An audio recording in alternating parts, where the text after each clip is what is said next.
Alright, this is my reflection 9 on genderqueer pages 11 through 28 and 28 through 54. So I would explain this to someone who had not read it as obviously a comic strip. I really think it's so easy to follow along. I'm really glad it's not typed. I think it's really beneficial that it's written. The colors that are used aren't too bright. I just really like how the pictures and the words really match to help the story be entertained. Who are the major people and characters? The major people and characters are the author, her mother, her father, her brother, her neighbors, her sister, her brother. Their neighbors, and then some kids at school that she has not really had problems with, but not really become friends with yet. She does have a best friend. What happens? What is the plot? I would say the plot is her trying to figure herself out as a preteen going into high school almost, and just trying to figure out what the social norms are, because she has not been taught that by her mother, because her mother and father are both very, very unpractical in today's generation, and this has affected her and caused her to have these maybe holdbacks as opposed to her classmates who are more advanced in their knowledge of how to be a woman. She struggles with things such as identity and sexuality. When and where did the events occur? The events occur between around age 3 to beginning of high school so far. That's the time range we're working with. Why is the story told in this way? I believe it's told in this way to really just like bring the reader in and help us understand better. I think this is such an easy story to read, and I'm really enjoying it so far. I think that without it being a comic strip, sometimes it gets lost in translation, but I think literally seeing a picture put with words is so much easier to read. How/why is the author using language or literary devices? The author has already introduced us to a lot of language and literary devices that we don't hear in everyday life, such as queer.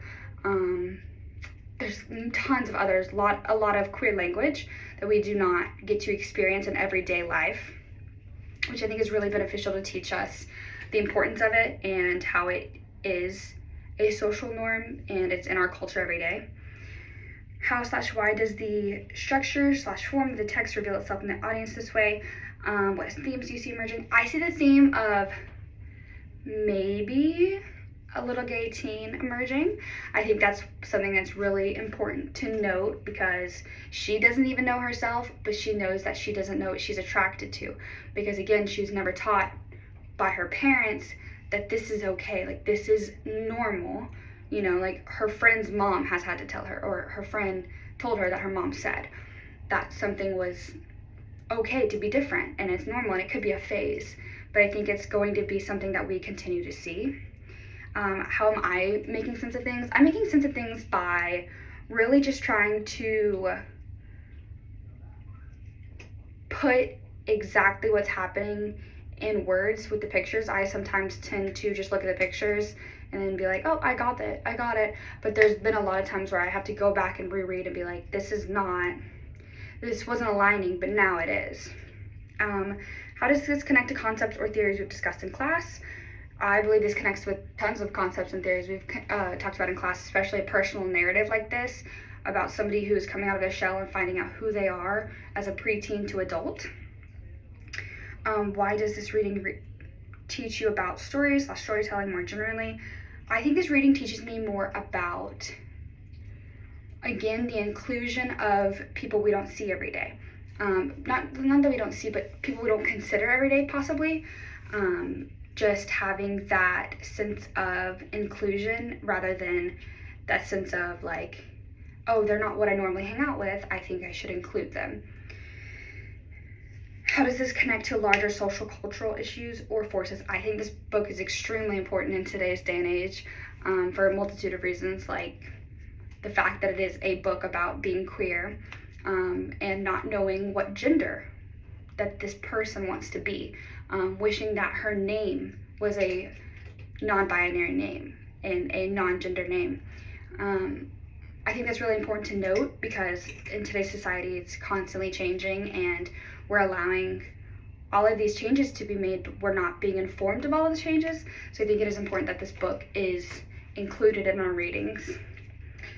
Is the story effective? Yes, I believe the story is very effective. I think it is so far very interesting. It has taught me a lot already, and I've only read however many pages. Why did it make you think about or re-examine your own life experiences? Again, I just think it's really important to read and consider how these different things apply to our daily life, because again, we don't have anything like this. Like, the media is not talking about this right now. You know, we have, everybody's drawn to different things, but I think this book is really helping me as a person draw myself back in, especially at UNT where this is such a big dynamic. But I really enjoyed it so far.